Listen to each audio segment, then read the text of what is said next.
2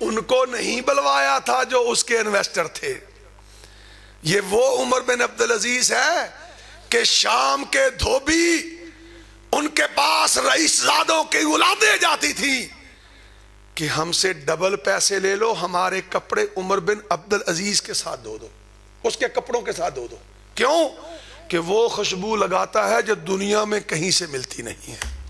جب بادشاہ بنا, ایک بداغ سے عورت آئی, ایک آ کے شام میں پوچھتی ہے بادشاہ کا محل کدھر ہے؟ انہوں نے کہا جی بادشاہ محل چ نہیں رہندا, او کچی کوٹھڑی, کچی دیوار, ٹوٹا ہوا دروازہ, کپڑا لٹکا ہوا ہے, وہ بادشاہ کا گھر ہے.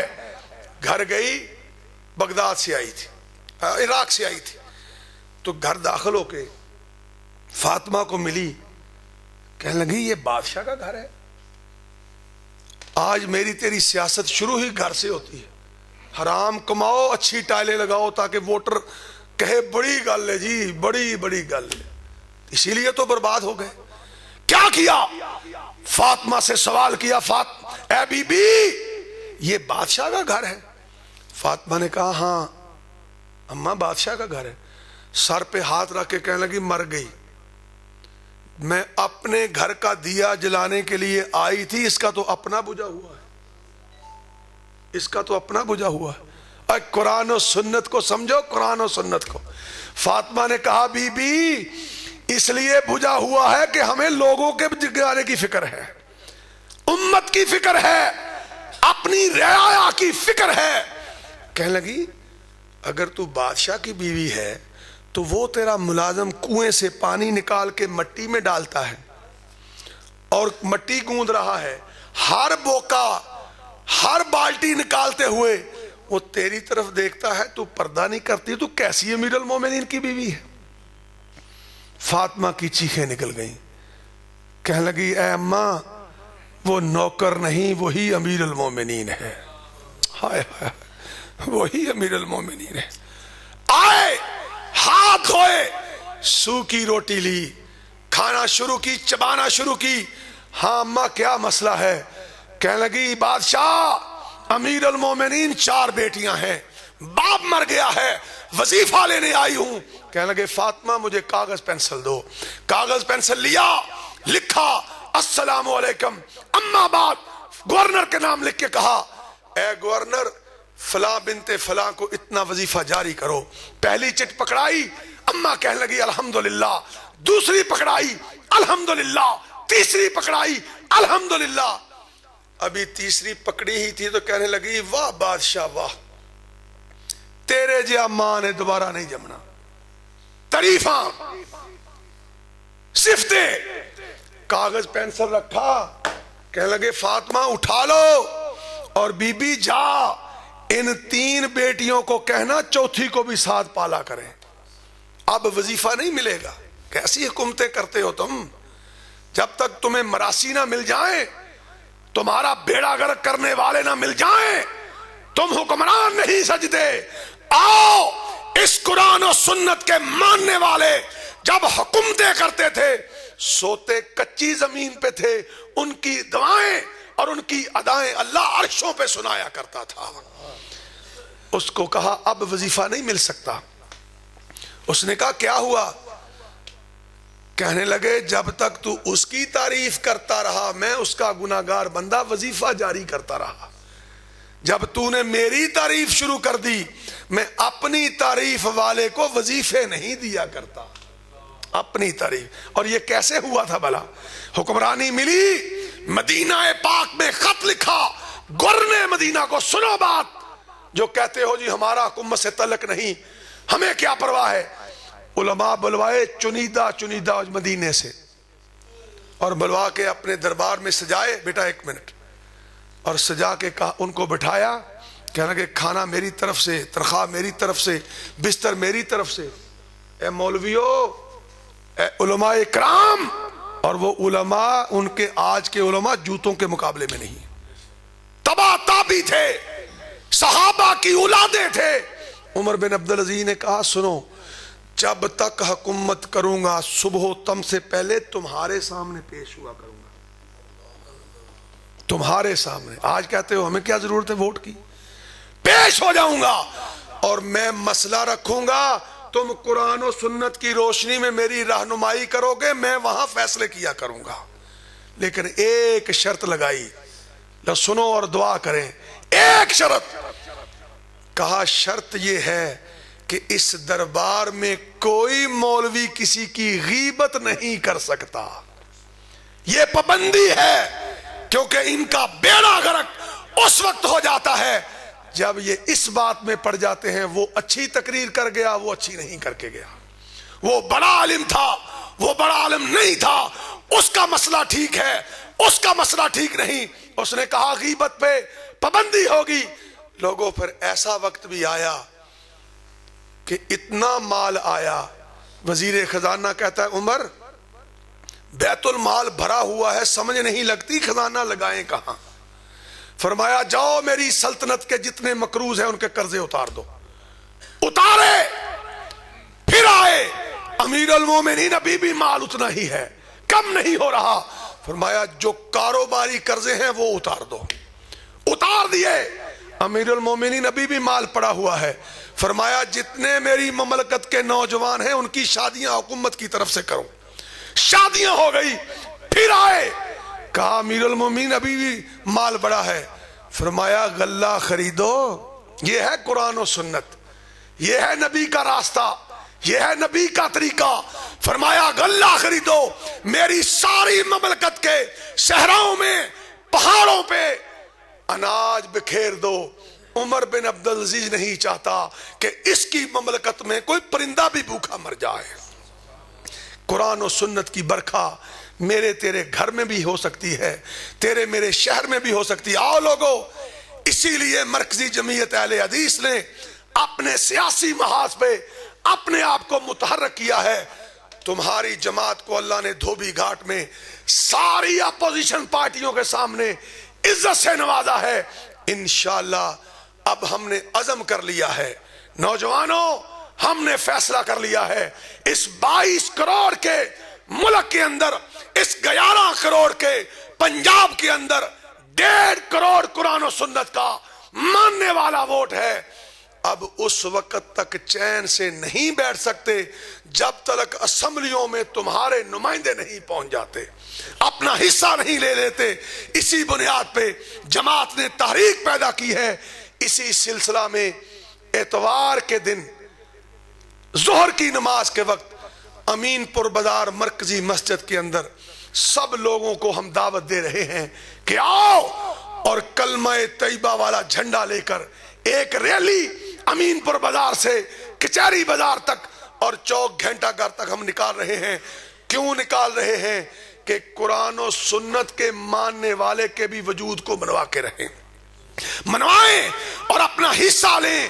ہم بھی اسمبلیوں میں اپنے لوگوں کو بھیج کے کہیں کہ جب قانون پاس ہونا شروع ہو جائے، 18 سال کا بچہ اگر مسلمان ہو گیا تو مولوی کو سزا ہوگی۔ جب یہ قانون آئے تو قرآن و سنت کا ماننے والا آگے کھڑا ہو جائے۔ حق یہ ہے ان مسجدوں میں قرآن و سنت سننا فرض ہے، پڑھنا فرض ہے، سنانا فرض ہے۔ لیکن اگر قانون پاس ہونے والی جگہ تک قرآن و سنت کی آواز نہ پہنچی تو قیامت کو ہم جواب دہ ہوں گے۔ اللہ سے دعا ہے اللہ ہمیں مرتے دم تک آقا کی سنت پہ رہنے کی توفیق عطا فرمائے، اس کی حدیث کو عملی طور پہ اپنانے کی توفیق عطا فرمائے۔ اللہ ہماری جبین نیاز کو صرف اپنی بارگاہ میں جھکنے کی توفیق عطا فرمائے، قرآن و سنت کو ماننے کی توفیق عطا فرمائے، اور اس ملک میں، اس پاکستان میں قرآن و سنت کے ووٹ کی اللہ قدر بڑھائے، اور قرآن و سنت کے لیے اللہ ہمیں شہادت بھی ہوتی ہے، اللہ ہمیں نصیب فرمائے۔ وآخر دعوانا ان الحمدللہ رب العالمین۔ قاری صاحب فرما رہے ہیں کہ سعید انصاری صاحب کی قیادت میں انشاءاللہ، یہ تحصیل کے ماشاءاللہ امیر ہیں ہماری جماعت کے سعید بھائی، تو پہلے ناظم ہیں، امیر کون ہے؟ قاری صاحب، ماشاءاللہ، اللہ تعالیٰ قاری صاحب نے اور رشتہ عطا فرمائے۔ تو یہ ناظم ہیں، تو اللہ کی توفیق سے ہم نے آپ کو اللہ کے لیے بلایا ہے، اللہ کی رضا کے لیے بلایا، اللہ جانتا ہے دلوں کے بھید کو۔ تو سعید انصاری صاحب نے پہلے بھی بہت محنت کی، ان کا شکریہ، ان کے احباب کا شکریہ جو دھوبی گھاٹ تشریف لائے۔ انشاءاللہ اتوار والے دن ظہر کی نماز آپ جامع امین پور بازار میں پڑھیں، وہاں کھانے کا انتظام ہوگا انشاءاللہ جو بھی اللہ نے نصیب میں لکھا۔ عصر کی نماز ہم امین پور بازار کی مسجد سے پڑھ کر ہزاروں کی تعداد میں لا الہ الا اللہ کا جھنڈا اٹھا کے دنیا کو بتائیں گے کہ قرآن و سنت کے ماننے والے قرآن و سنت کے نفاذ کے لیے نکل پڑے ہیں۔ وآخر دعوانا ان الحمدللہ رب العالمین۔